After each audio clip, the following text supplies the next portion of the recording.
ఇప్పుడు వచ్చే నేపాల్ నుంచి వచ్చే ఫ్లైట్ ఎవరున్నారు? మా శ్రీమతి వెళ్ళిందండి. మహిళా మండలి వాళ్ళందరూ కలిసి, వీళ్ళందరూ కనీసం ఒక 81 మంది మనకి విజయనగరం, విశాఖపట్నం జిల్లా నుంచి స్త్రీలు, కొంతమంది పురుషులు వెళ్ళడం జరిగింది.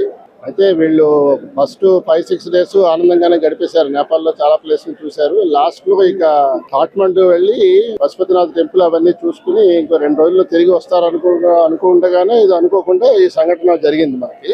అయితే మేము చాలా కంగారు పడ్డాం. ఇక్కడ వీళ్ళందరూ లేడీస్ వెళ్ళారు, వీళ్ళ సంగతి ఏంటి, హోటల్లో ఉండిపోతారు, వీళ్ళు ఎలా తీసుకురావాలి అదంటే ఇంత లోపలే మరి మన ఆంధ్రప్రదేశ్ ప్రభుత్వం వెంటనే, అంటే ఎంత ఫాస్ట్ గా స్పందించారంటే మనం ఊహించలేనంత ఫాస్ట్ గా స్పందించారు.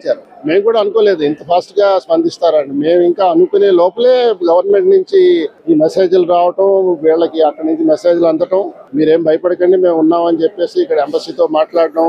లోకేష్ గారు పర్సనల్ గా దీని మీద కూర్చొని మానిటరింగ్ చేస్తా, అవును, స్పెషల్ ఫ్లైట్ లో తీసుకురావటం ఎలా అనిపిస్తుంది? అది చాలా ఆనందంగా ఉందండి. అసలు ఆయన వాళ్ళకి ఇంపార్టెంట్ సభ కూడా వదిలేసుకుని ఆయన రోజంతా కూర్చుని అక్కడ అలాగా స్క్రీన్ ముందు కూర్చుని ఆయనేమో కంప్లీట్ గా ఈ విషయంలో మాత్రం మేమందరూ కూడా చాలా మెచ్చుకుంటున్నాం ఆయన. ఎందుకంటే లీడర్ అన్నవాడు ప్రజలుగా దీని గురించి పట్టించుకోకపోతే లీడర్ అవడం. ఆయన అసలు నిజంగా అవన్నీ మర్చిపోయారు. ఆయన లోకేష్ గారు అయితే బ్రహ్మాండంగా పనిచేశారు. లేదంటే ఇప్పుడు వేరే పరిస్థితుల్లో స్పందించి ఉండకపోతే వీళ్ళందరూ చాలా ఇబ్బంది పడి ఉండేవారు. ఎందుకంటే బాగానే ఉన్నారండి. వాళ్ళు ఫోటో కూడా తీసుకుని మాకు పంపించారు. తర్వాత మన ప్రభుత్వం తరపునున్న అక్కడ ఏపీ భవన్ వాళ్ళు కానీ, తర్వాత ఇక్కడ మన ఈ చాలా ఏంటంటే చాలా ఫాస్ట్ గా ఉంది రెస్పాన్స్. ఎలా ఉందంటే లోకేష్ పనితీరు దీంట్లో బ్రహ్మాండంగా ఉందండి. లోకేష్ ఎక్సలెంట్.